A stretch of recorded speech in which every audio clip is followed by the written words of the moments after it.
नमस्कार. लाईव्ह मराठीच्या स्टुडिओमध्ये भरतजी चौगले यांचं स्वागत. गेली 40 वर्षांआधी का ते बुद्धिबळ क्षेत्रासाठी समर्पित आहेत. कोल्हापूरमध्ये विविध क्रीडा क्षेत्राचं नाव घेतलं की एका क्षेत्राचं नाव घेतलं की एक व्यक्ती समोर येते. तसं बुद्धिबळचं नाव घेतलं की भरत चौगले यांचं नाव प्रकर्षाने समोर येतं. 40 वर्ष बुद्धिबळ प्रशिक्षण आणि पश्चिम महाराष्ट्रातील पहिले फिडे आंतरराष्ट्रीय मानांकित असे ते पंच आहेत, प्रशिक्षक आहेत. कोल्हापूरसह राज्य पातळीच्या संघटना तिथे कार्यरत आहेत. आपला बुद्धिबळचा कसा प्रवास आहे एकंदरीत?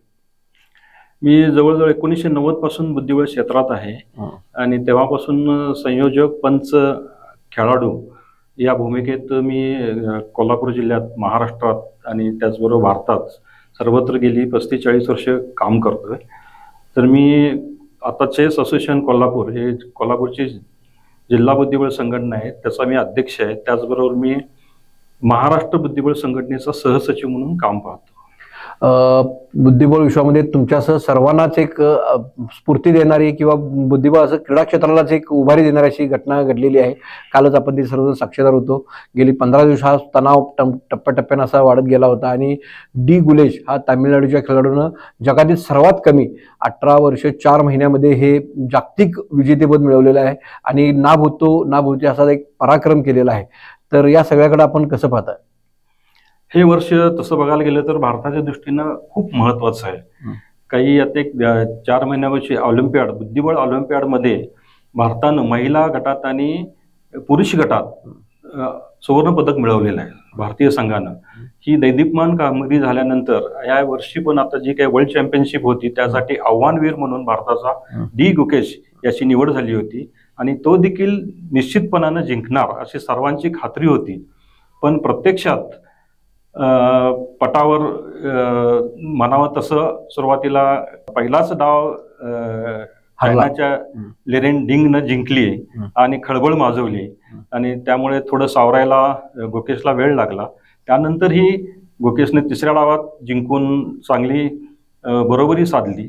त्यानंतर सलग 7 डाव बरोबरीत संपले दोघांचे. त्यानंतर 13वा डाव बरोबरीत संपला, 6.5-6.5 अशी एकूण ही 14 डावांची मालिका होती आणि त्यातून पहिल्या 7.5 गुण करणारा हा जगज्जेता ठरणार होता. तर शेवटचा डाव हा दोघेही 6.5 गुणावर होते. जो जिंकेल तो जगज्जेता होणार होता आणि बरोबरी जर झाली तर ही कालची गोष्ट होती. तर आज बरोबरी झाल्यानंतर आज हे टायब्रेकमध्ये अतिजलद पद्धतीनं आज निकाल लागला असता जर बरोबरी झाली असती तर. 14वा डाव हा बघायला गेला तर प्रत्यक्षात सर्वांच्या मते हा अंतिम पर्वापर्यंत खरोखर बरोबरीत चालला होता आणि शेवटी डाव बरोबरीत सुटणार अशी सगळ्यांची अपेक्षा होती. पण लिरेन डिंगनं चायनाच्या अतिशय अंतिम पर्वात अतिशय घोडचूक केली आणि त्याचा फायदा आपल्या गुकेशला मिळाला आणि त्यानं त्याचं रूपांतर विजयात केलं. हे जे यश आहे शेवटी जो जेता वो सिकंदर याप्रमाणे आहे. प्रचंड तणाव त्याच्या एकंदरीत सगळ्या बॉडी लँग्वेजमध्ये दिसून येत होता. म्हणजे विजय झाल्यानंतर सुद्धा त्याला काय करावं सुचत नव्हतं. पण एक भारतीय संस्कृतीने दर्शन घडवलं. कुठेही आकारा विस्तारपण न करता परत ती सगळं प्यादी पटावर लावली आणि आपलं इकाड परत गळ्यात घातलं. परत त्यानं आभार मानले. या सगळ्या त्याच्या बॉडी लँग्वेजवरून कसा त्याचा प्रवास वाटतो तुम्हाला? खरोखर ही एक संस्कृती असते, तशी भारतीय संस्कृती, तशी एक चांगली संस्कृती आणि त्याचं ते आपले सगळे प्रशिक्षक वगैरे नेहमी सांगतात की जो प्रतिस्पर्धी असतो तो तेवढ्या वेळेपुरता तो आपला शत्रू असतो. त्यानंतर सुरुवातीला ते एकमेकाला शुभेच्छा देतात आणि डाव हरल्यानंतर पण एकमेकाला शुभेच्छा देतात.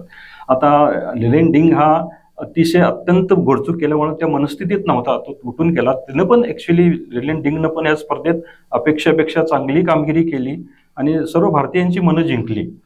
पण गुकेश शेवटी विजेता ठरला आणि या वयात 18व्या वर्षी आणि हे जागतिक अजिंक्यपदाचं दडपण जसं दोघांच्यावर असतं तसं डिंगला आधीचा अनुभव होता. पण वयाच्या 18व्या वर्षी गुकेशनं हे यश पटकावलं आणि जगज्जेता बनला. तामिळनाडू हे महाराष्ट्राचा भौगोलिक विचार करतात आपल्या पुणे झोन एवढा आहे, 5 जिल्हे एवढा असं आहे. या राज्यातून हा असा जागतिक विजेता झालेला आहे आणि तो ज्या शाळेत शिकतो स्कूलमध्ये ते सुद्धा एक प्रसिद्ध आहे. तर त्याविषयी कसं आहे आणि शाळेत तिथं काय धोरण नेमकं आहे? भारतात बघायला गेलं तर पूर्वी महाराष्ट्र आघाडीवर होतं. पण मध्यंतरी गेल्या 25-30 वर्षामध्ये तामिळनाडूनं फार कसोशीने बुद्धिबळासाठी प्रयत्न केले. तिथे बुद्धिबळ शालेय स्तरावर बुद्धिबळ हा उपक्रम सरकारमार्फत राबवला जातो.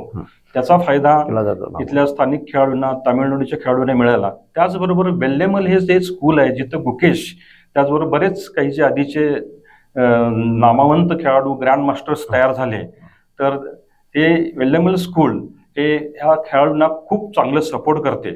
तर अशा पद्धतीनं जर भारतात सगळ्या राज्यामध्ये जर असं झालं तर भारत आता तर बुद्धिबळात महासत्ता झालेलीच आहे, तर भविष्यात देखील भारताची घोडदौड रोखणं भारताची अवघड आहे. तर महाराष्ट्र शासनाने देखील जर आम्हाला चांगलं सहकार्य केलं आणि हा उपक्रम शाळेत बुद्धिबळ हा शाळेत एक अभ्यासक्रमाचा भाग बुद्धिबळाचा ठेवला तर अतिशय उपयुक्त होईल, जेणेकरून मुलांना त्यांचं पेशन्स, कॉन्सन्ट्रेशन्स वाढेल, अवेअरनेस वाढेल.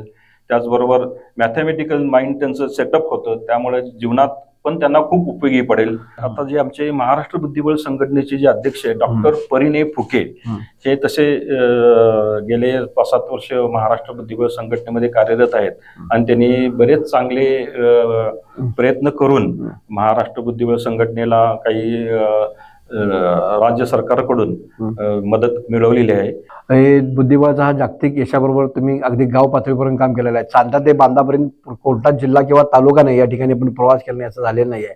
तर कोल्हापुरात शिवा स्टेडियम असेल, आझाद चौक ते शिवा स्टेडियम असा प्रवास आहे.